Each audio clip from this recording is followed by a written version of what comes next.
A new CNN interview with Senator Marco Rubio reveals his quite complicated relationship with former President Donald Trump, who also happens to be one of his constituents. Rubio says this: he's a Floridian, so I need his vote. But beyond that, I mean, he's brought a lot of people and energy into the Republican Party. That's interesting because remember 2016? Donald Trump is the most unusual frontrunner we've ever had. He is someone that can't be elected in November. He will be a disaster for the conservative movement.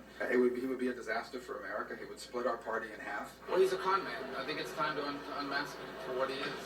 He's trying to take over the conservative movement, even though he's not a conservative. Donald Trump is not a conservative. The party of Lincoln and Reagan and the presidency of the United States will never be held by a con artist. Our chief congressional correspondent, Mano Raju, and CNN reporter Steve Conterno are part of this, behind this new reporting. Mano, let me start with you. That is a huge jump from then to now.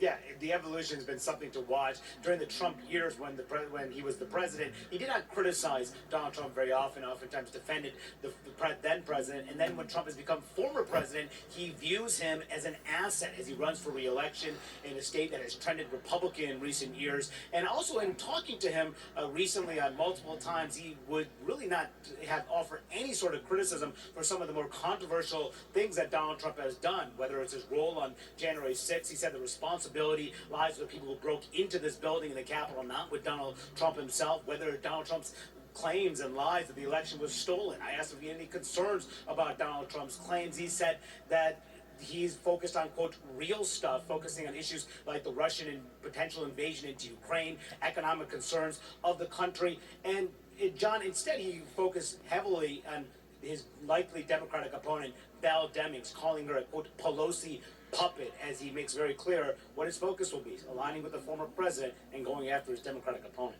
Well, we know that the former president is popular in Florida, so I get it. But, Steve, I want to read this quote. I've known Whit Ayers. He's a Republican pollster for a long time. He worked for the Rubio presidential campaign. He says this: Donald Trump will not be around in 2044, and probably won't be around a lot sooner than that. It helps, if you're going to be talking about Rubio's political career, to take the long view rather than just focus on one election cycle. So, in other words, manage the Trump relationship now and hope he's gone and Rubio will have a future down the road. Is that how I'm reading that? Yeah, he has to survive not just this re-election, but really the Trump era as a whole. And right now, with the way Florida is trending, which is turning a swing state more red, it means that you have to align yourself with President Trump, and that's certainly something that Rubio has done.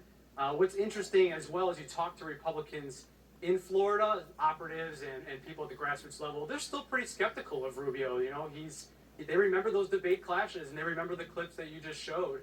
But he has the president's endorsement, and that seems to be enough for now. It certainly hasn't, a primary challenge hasn't emerged at all. So Rubio is going into this election being a Trump Republican. And he said the other day that he thought Trump would beat Joe Biden in 2024. Remember, Manu and Steve, when it was going to be either Jeb Bush or Marco Rubio, the next leader of the Republican Party was going to come from Florida. Well, it's true. The next leader of the Republican Party lives in Florida, the current leader of the Republican Party. Now he is a Floridian. Thank you both for that great reporting, and thank you for joining us in Inside Politics today. Anna Cabrera picks up our coverage after this quick break.